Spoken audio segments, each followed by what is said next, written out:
اعوذ باللہ من الشیطان الرجیم بسم اللہ الرحمن الرحیم۔ آج کی حدیث نمبر 103۔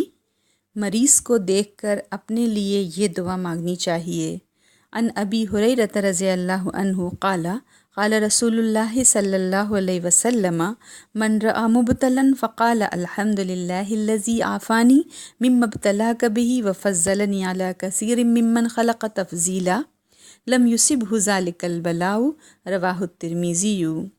حضرت ابو ہریرہ رضی اللہ عنہ سے روایت ہے کہ رسول اکرم صلی اللہ علیہ وسلم نے فرمایا، جس نے کسی مصیبت زدہ یا بیمار آدمی کو دیکھ کر یہ کہا الحمدللہ الذی عافانی مما ابتلاک بہ وفضلنی علی کثیر ممن خلق تفضیلا، مطلب اس اللہ کا شکر ہے جس نے مجھے اس مصیبت سے بچایا ہے جس میں تجھے مبتلا کیا ہے، اور اس اللہ کا شکر ہے جس نے مجھے بہت سی دوسری مخلوق پر فضیلت عطا فرمائی ہے، تو یہ کہنے والا جو شخص ہے کبھی اس مصیبت میں گرفتار نہیں ہوگا۔